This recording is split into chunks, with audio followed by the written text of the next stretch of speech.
proceed. You're on. Good morning. May it please the court. Ken Catanzarite appearing for the appellants, American Pro Group and Sarkisian and his partner. With respect to this case, I think it's undisputed that we're looking at a statute that defines specifically how you calculate usurious interest. Specifically, Texas Finance Code 306.04a reads, to determine whether a commercial loan is usurious, the interest rate is computed by amortizing or spreading using the actuarial method during the stated term of the loan, all interest at any time contracted for, charged, received, or in connection with the loan. Now, in the district court case, the trial judge determined that essentially he would rely upon very old cases dealing for the most part with interest-only loans, Natl and its progeny, and he determined that he would not apply the statute. In other words, he did not apply the use of the actuarial method to determine whether or not the loan was usurious. In our pleading and the First Amendment complaint, we specified in Exhibits G and H precisely how the calculation would result, which showed that using the schedule, and I will point out that the schedule in this case attached to the loan did not specify an interest rate. Instead, it specified payments denominated as principal and as interest, and the amounts increased over time, began at a lower rate and increased over time. That schedule was converted by the plaintiffs to a calculation set forth in Exhibit G attached to the complaint that determined that the rate, using the actuarial method, the rate of interest was 34.5% per annum, and therefore usurious. In the district court's determination, it used the Natl methodology, and it took 28%, the commercial loan maximum, and it multiplied it times the original principal amount before any amortization of principal over the 42 months of the loan, the 3.5 years of the loan, took that amount and multiplied it by 3.5 times to arrive at a total aggregate that was therefore greater than the amount of interest charged and scheduled on the loan, which was $309,000 in this case. But if you use the actuarial method and apply it in the same manner, then it's 34.5%, which is greater than the 28%. Counsel, this is one of these cases where we're making an eerie guess. I'm sorry? We're making an eerie guess, right? Yes, you're making an eerie guess. Not the best named legal doctrine in the world. I mean, we're not guessing, but we're kind of at the mercy of whatever the Texas courts have said. Has any Texas court interpreted or applied this particular section, 306.004A? None. Some of the bankruptcy courts, no Texas state court has, some of the bankruptcy courts have applied, sometimes pre-petition, sometimes post-petition, the actuarial method in determining whether or not the loan contained a clause for usurious interest. However, I would point out with each of the cases, we went through the cases in our respective briefs, and I think the cases are all distinguishable. In other words, if you look at Natl's... Right, but I hear you, and I've read your brief. The thing that concerns me more is that are any of those cases even applying the statute? None of the cases cited applied the statute. It seems to me that the simpler version, the one that doesn't require higher math, which is just you multiply these three things. I think of that as the simpler version. That's what did you say? Neville's and its progeny were all simple. Yeah, that's interest simple. Only. They're not applying this statute, are they? Well, it depends on one's interpretation. Neville's was an interest-only loan. Yeah. So if it's interest-only, you could apply the, quote, actuarial method, which it didn't apply, and you'd end up with the same result whether or not it was usurious because there had been no principal payments. In other words, the distinguishing factor between our case and some of the cases that are cited, most of the cases that are cited, are that they don't account for the payment of principal post-loan inception. Mm-hmm. And if you don't account for principal, then obviously if it's interest-only loan, you aren't accounting for principal, so the result would be the same. So whether or not the district court could appropriately then just take Neville's and latch on to Neville's and say 28% times that number. Well, what I'm reacting to is that this statute says using the actual actuarial method during the stated term of the loan. And are you aware, I mean, of course I could look this up, but do you know when this language came into the finance? 1999. 1990, you do know, thank you. So since then, do we have any Texas court that's sort of zeroing in on that language and saying, well, that means this? Well, there's no Texas court case that says this is how we interpret 306. None. And so we acknowledge that. No, However, I mean, it doesn't necessarily, it's not necessarily an unfriendly question. I mean, we're, as I see it, we have to act as if we are more or less a Texas intermediate court in a diversity case like this. And we're looking at the sort of what do the Texas courts do? except that the answer to that may well be that the statute is so obvious that there's not going to be a Texas court case that deals with these facts, which sets out a scheduled rate of principal and interest pay down. In other words, it's unambiguous. Everyone knows, you could just look at Black's Law or any other finance dictionary, how you calculate actuarial method. It involves a reduction over time of the principal payments on the loan. There's no mystery to that. It's quite easy to calculate. You put it in an Excel schedule and the number comes out. So perhaps the answer is that the statute is obvious, the methodology is obvious, therefore where's the mystery? But I want to go to another issue that I think, not that I would depart from the point that we believe you should reverse and allow us back to the trial court so that we can actually litigate the case. And I will say the important distinguishing factor in this case versus all the others is the option. It's undisputed that at the time the loan is entered into in May of 2019, where they're borrowing $375,000, with a schedule that I've identified and talked about under the scheduled aspect, that as a condition to getting that loan, the borrower had to give up an option on its portfolio that existed. 350 merchants generating $30,000 a month, and that option entitled the lender to select $20,000 roughly per month of residuals at any time between the initial inception of the loan and the 42 months, the end of the loan. And we say, and we pled, specifically in the First Amendment complaint at paragraph 77 and 78, which the district court acknowledges in its opinion, acknowledges that we specified that there was a market of 40 times that residual, 20,000 or roughly 800,000, that we alleged specifically that was the market value of that portfolio, that asset, which was existing, had been 2-year-old portfolio, it was existing, it was performing, and that portfolio in the industry had a recognized market value of 40 times. Yet the option exercise was the equivalent of 2.35 times.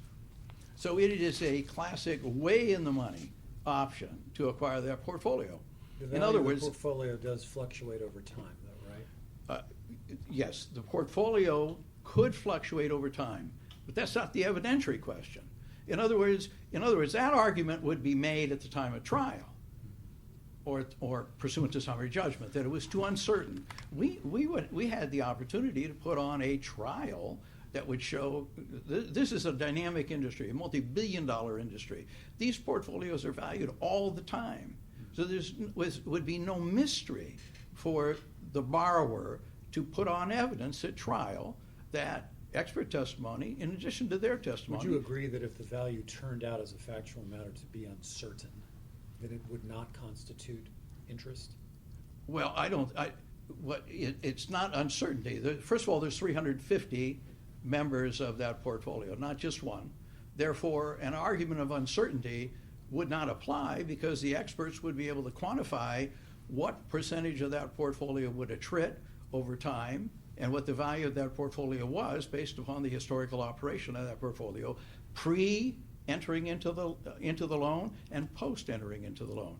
In other words, it's a matter of evidence as to whether or not what someone would have given you for that portfolio at the time the loan is entered into in May of 2019.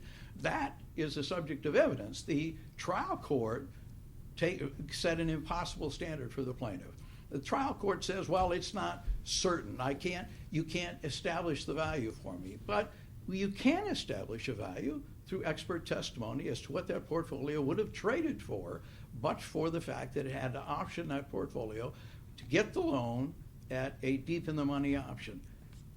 Assuming that evidence was presented at trial, the jury could reject it or accept it or come somewhere in between. But for the trial judge to say, well, I'm not going to let you present any evidence on that point. And let me add, there are 8 cases cited by the parties in this case. Of those 8, 7 involve trial court decisions. In other words, this is the cite even to the Beavers case and the other cases. These are all trial court cases where the evidence is put on. If the evidence is deemed insufficient at the time of trial, sure, that's a result. We did not get to present that. We had a judge who said his findings were rather remarkable in that he just said, well, let's see. He said it's impossible for the court to ascertain the true value to be received by the defendants. Impossible. Then he says, without a doubt, we have to make a determination. He further says that there has to be a value with certainty. Well, that's an evidentiary issue. In other words, that issue is, what would the evidence be at the time of trial or summary judgment, cross motions for summary judgment, as to whether or not the portfolio had a value that set out an amount, such a deep discounted purchase, that it was consistent with the Hawaii Supreme Court case we cite and the Florida Supreme Court case that we cite, where options where options are certain to be exercised, expected to be exercised based upon the economic conditions, as the Florida court said. Based upon the economic conditions, is that option to be exercised? Does it have a value that can't? Let me ask, I don't think it's mentioned in either of the briefs, but Texas Finance Code Section 302.001C states, to determine the interest rate of a loan under this subtitle, all interest at any time contracted for shall be aggregated and amortized using the actuarial method during the stated term of the loan. Does this provision help us at all in this case? It seems like it would support your argument, but I don't see that it's cited in support. It does. We do cite it. We do cite cases under that, and we do cite the Texas. Okay. We cite that case as consistent. That statute is consistent with our interpretation. We also cite the Texas, some of the Texas Practice Act provisions, which describe the methodology associated with actuarial method. But I don't want to depart. The importance here is that the standard set by the district court is not a standard that we should have been held to. In other words, this is a 12B6 motion to dismiss. We're entitled to inferences. We're entitled to our evidence being treated as true and correct for purposes of determining whether or not we've stated a claim. And the standard set out became impossible because essentially he bought into the arguments by the defense that, there'll be attrition, or the portfolio may not exist over time.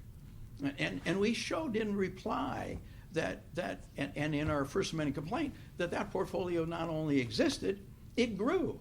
It went from 30,000 to 50-some thousand a year later to 70-some thousand a year after that. These enhanced the value of the portfolio that existed as of May of 2019. Why? Because the defendants were given a look back. They could go back.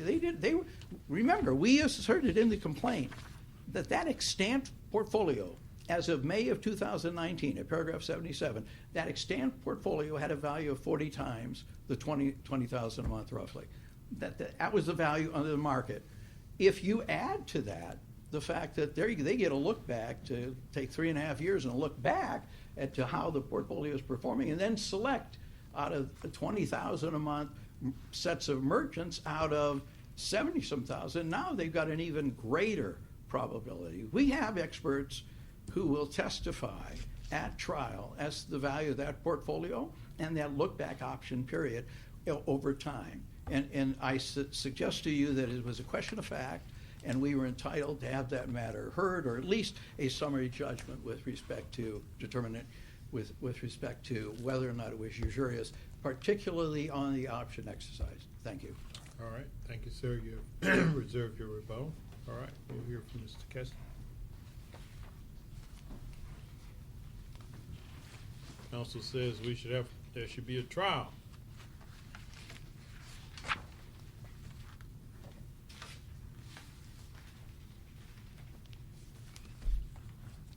Good morning, Honors. Peter Kessler for the appellees. May it please the court. We agree that this case is largely about the interpretation of a usurious statute in Texas, and that you are required to make an eerie guess with respect to what that statute means. Our perspective is that it's a simple matter. It was a simple matter for the district court, and it is a simple matter for you as well. The Texas Supreme Court in 1937 enunciated the spread test. And in 1999, that was codified in two sections, which this court has mentioned, of the Texas Finance Code. There have been 4 decisions subsequent to that 1999 codification in the Texas Intermediate Appellate Courts. That's the last 25 years. And those 4 decisions have all embraced the spreading method that was originally set forth by the 1937 Texas Supreme Court Neville's case. So in our view, the district court got it right. And the district court actually had really no other alternative. I don't think it was even close for the district court. The district court was duty-bound to interpret the Texas Finance Code statutes as the intermediate courts had interpreted them over the last 25 years. Yeah, so since the 1999 codification in 306.04, you're saying there are 4 cases from Texas? There are 4 cases cited in our briefing that engage in the issue. Just refresh my recollection of those Texas Intermediate Court cases. Are they Texas Supreme Court cases? They are Texas Intermediate Court cases. Okay, intermediate. Do they cite 306.04? They cite the 302.01, which has the same exact relevant language. Okay. I guess what I struggle with is that, you can look up what actuarial method means in the dictionary. And if you go through the calculations, it's a little bit different than the simple calculation that the Texas Supreme Court did back in the 30s. That's what I struggle with, quite honestly. It's like, I understand what you're saying. I just don't understand. We have to give meaning to that language using the actuarial method. So meaning the interest is going down, you're paying off some principal, and so the... And I struggle with that too, right? And here are the ways that I've resolved it. The first way I resolve it is to say, frankly, what I think is utterly irrelevant. What matters is what the intermediate appellate courts of Texas have seemed to interpret that language to mean. And they have clearly, in the cases cited in our brief, stated, well, the 1999 laws codify the 1937 statute. So it doesn't matter what I think, and Your Honor, it doesn't matter what you think. It codifies what now? It codifies the Neville's test set forth by the Texas Supreme Court in 1937. I see. That's answer number 1. Answer number 2 is that statute, when I read the phrasing that Your Honor refers to, right, and I'm a lawyer, I'm not an accountant, I'm not a grammarian, but when I read that phrasing, what I read it to say is the interest rate is computed by amortizing or spreading, and I read that as being synonymous for the purposes of the statute. Again, I think not a grammarian. that makes sense to me. That's what amortize means. Then when I get to the next clause, I read using the actuarial method as referencing amortizing or spreading, because what I read as being important within that clause, to be emphasized, is it shall be during the stated term of the loan. That is to say that when you are doing the amortizing or spreading method, you shall not, in a 10-year loan, you shall not do it, say, with respect to the first 5 years to determine if there's been a usurious rate, and then the second 5 years. Mm-hmm. You shall do it across the entire term. And so appellant's argument is creative, but I disagree. We disagree. The actuarial is not a Black's Law dictionary definition. It refers to the prior clauses. Well, I mean, I've got the definition here from Black's Law Dictionary, actually. Yes, sir. I mean, a means of determining the amount of interest on a loan by using the loan's annual percentage rate to separately calculate the finance charge for each payment period after crediting each payment, which is credited first to interest and then to principal. So, you know, as you pay, obviously the principal is going down somewhat. Well, and so, Your Honor, and I had two responses to that again. The first one is to again say, that the Texas Appellate Intermediate Courts read it differently from how you're reading it and different from how appellant is reading it. The second response I have is that before I even knew that you could look this up in Black's Law Dictionary, when I read this statute, my reading was amortizing or spreading using said prior referred to method during the stated term of the loan. It It's not doesn't clear- say that. Well, but it's not clear to me. It doesn't say using said stated prior method. Yes, It Your says Honor. Using the actuarial method. Yes, Your Honor, but in my reading of it, actual method in fact refers to the prior to the amortizing or spreading. And the emphasis of that clause is it actually shall be applied to the entire stated term of the loan. And the third response that I have for Your Honor is there is a vast opportunity for deviltry in adopting the reading. Deviltry? The term I'll of art, Your use that Honor. in an opinion. In adopting the term of art that my creative, and I respect very much, that my creative colleague has advocated for. And put differently, the beauty of the 1937 test set forth by the Texas Supreme Court is that everybody's on the same page about what it means. You don't need... Well, the math is simpler, I will The give you math that. is simple, and Your Honor, we lawyers are not mathematicians. You don't need reference to, you don't need a battle of the experts for every single time you're interrogating a loan.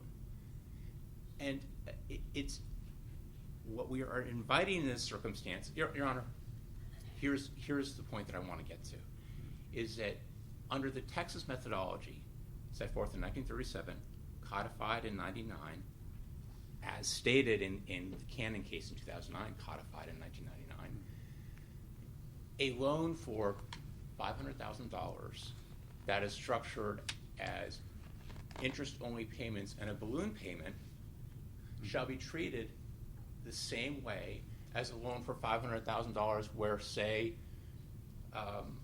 you're paying interest and principal all the way along, shall be treated the same way, Your Honor, as a loan for $500,000 where you pay the principal all just upfront. as a vaguely knowledgeable consumer, I don't like that balloon payment option, right? I want the first option. Well, right? and I mean, my wife wouldn't let me take out that balloon one. And I mean, now you're having fun with me, Your Honor, but No, I'm serious. I mean, it's like I understand. Even ignorant English majors like me know that balloon payment's a bad deal and because the ignorant, interest rate gets jacked up. and ignorant English majors like me know that as well. But Your Honor, what we're inviting in the analysis that's set forth by appellant is a circumstance where loans that actually in the aggregate are for the same exact amount of interest, if they're declared to be structured differently, will result in entirely different rates of what would constitute usurious interest. Whereas in the position that was set forth by Texas in 1937, and it appears to have been the law of the land for the last 85 odd years, there's no such issue. And I want to preserve in your minds the notion that how you structure a loan under appellant's view of the world leads to wildly different outcomes. I want you to preserve that in your minds when we get to the question of whether an option in this instance actually should be used for the purposes of the usury calculation. And I can move on to that now, unless Your Honor has more questions about this topic. Okay. So the appellant also sets forth the proposition that the district court got it wrong when it failed to consider or refused to consider that the option agreement that was entered separately should be used for the purposes of calculating usury interest. And I want to scream to the heavens that the district court really got it right. They really got it right. In this circumstance, the appellee entered into an option agreement by which it paid some $16,300 odd for an option to be exercised some 3.5 years later, possibly to be exercised some 3.5 years later, with a follow-up payment of roughly $32,000. You don't disagree that the option was in consideration for the loan, correct? I mean, it's clearly tied to the terms of the loan. And Your Honor, it is in connection with the loan, certainly, Your Honor. But as the district court said, there is a difference between an option where there's a difference between a financial instrument that is tied to a loan, where it is entirely speculative what the ultimate value of that will be, versus whether it is merely contingent on the operation of some sort of But didn't the precedent. parties at the time of the loan realize that this value would hopefully increase, that would be more reason to make the loan, that the value would increase and thus be more of interest to the lender in the event of default? Right, and Your Honor, and here is, I mean, here's a danger zone. What that would ultimately be worth under the best case scenario and under the worst case scenario is entirely speculative. There is no telling if this business would even be a going concern, if the portfolio of merchants would have entirely attrited. I do litigation in this area a fair amount. Sometimes merchant portfolios attrit at a rate of, say, 10% a year. Sometimes they attrit at a rate of 30 or 40% a year.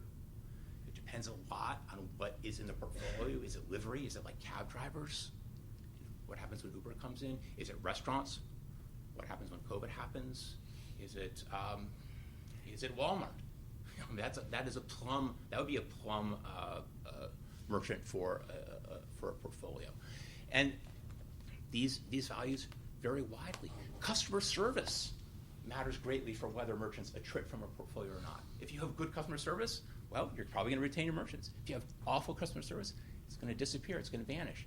The value of this option was really speculative, and here we get into the danger area, Your Honors, because what we're talking about now, what Appellant is advocating for now, is that in circumstances where you have loans being made and you also have investments that coincide with those loans, Appellant is inviting this court and judges to act as private equity cops. Is the rate of return too high? Well, I mean, in Appellant's world, in Appellant's advocacy, if you find an option or an investment, and under Texas law, the rate of return exceeds 28%, there is no telling how many creative lawyers will run with that and say, well, there's a loan component to it. Usually, bang, we're going to undo this entire transaction. That is what Appellant is advocating here. And the district court was sensitive to that.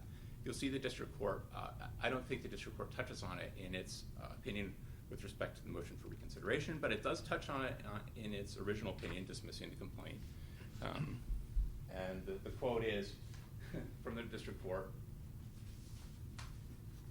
requiring certainty of interest, which we don't have here, guards against usury law inadvertently punishing mere business investments which facilitate socially desirable economic development and would be disincentivized if the possibility of substantial returns rendered investors subject to penalties.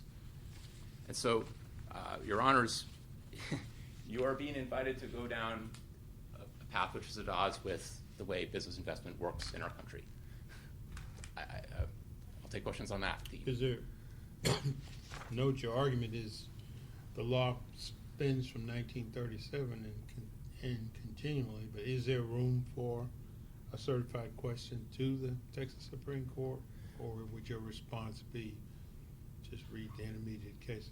Well, Your Honor, I don't know that that's necessary. I mean, if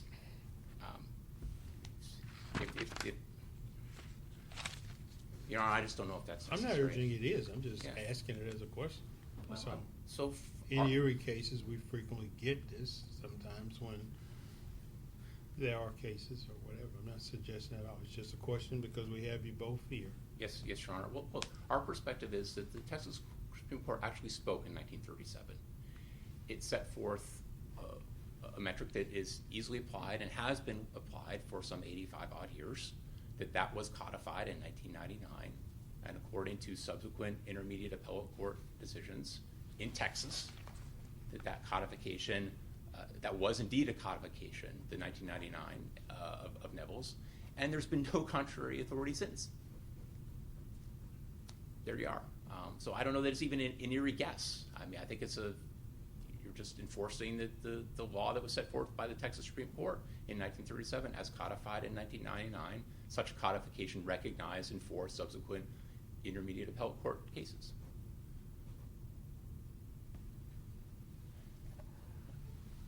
Well, counsel made a somewhat vigorous argument that, putting aside for a moment that question, that at a minimum there are some fact issues that needed to be tried, either in the summary judgment context or otherwise.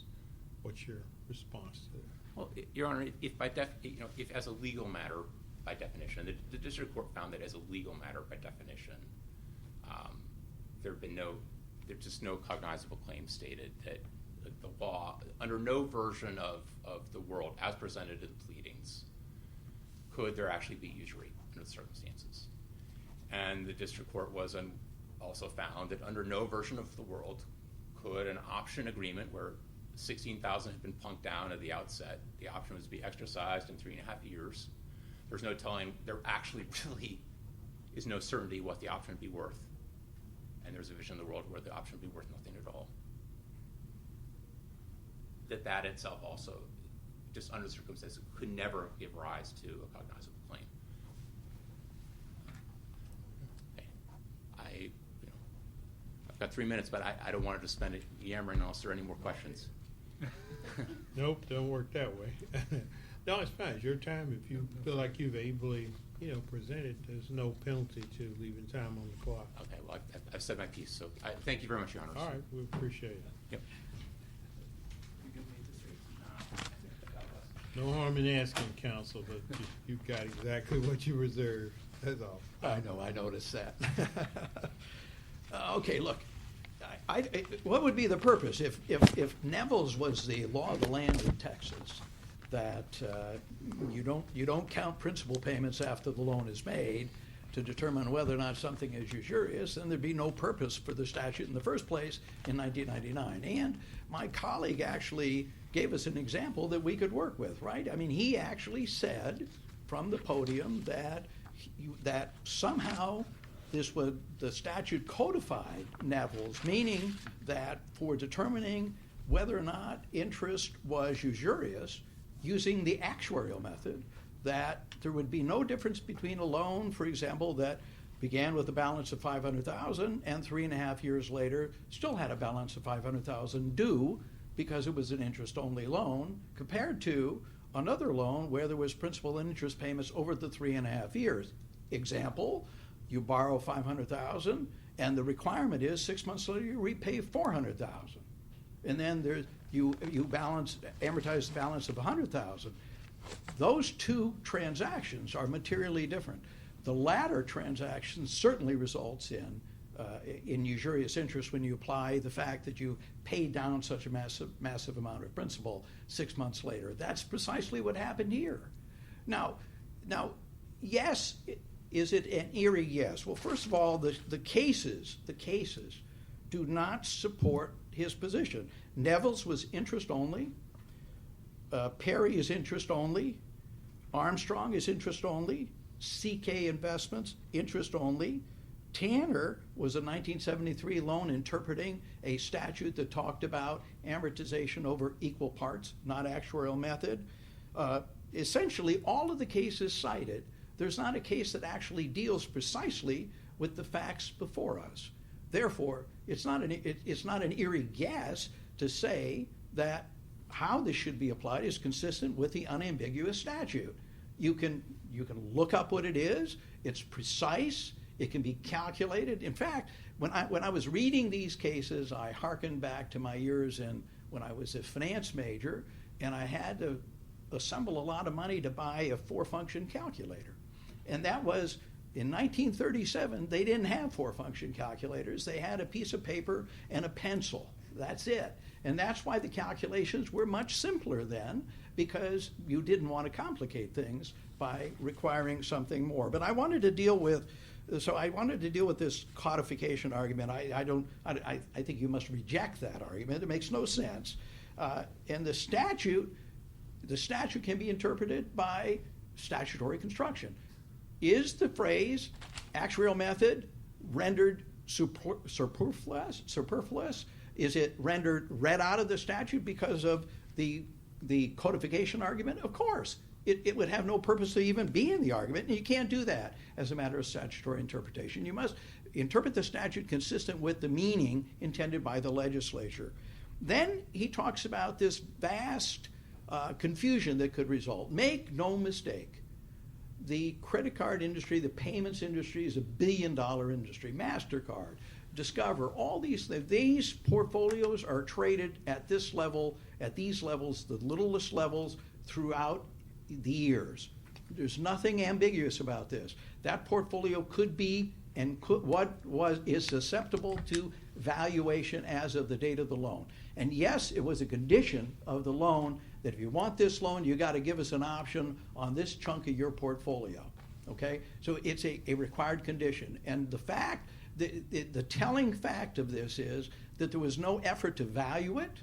They all knew what it was, what they were trading as part of the additional consideration for the loan. They all knew that the market value was 40 times, but they traded at 2.35 times because they were desperate to get the loan. They took advantage of them. They called the line of credit. They forced them into a situation where they had to borrow the money. Then they twisted their tail even more to require them to give up this rather significant, deep in the money option. That is additional interest. The district court got it wrong when it said that, oh, you got to give us certainty, Mr. Catanzarite. You got to give us a value, Mr. Catanzarite. That is all subject to trial. We will have that evidence at trial. We will demonstrate that, even considering the statute and the interpretation of the Neville's, that this loan, with that exercised option, was usurious at the tune of 55%, well in excess of the 28%. And thank you very much. All right.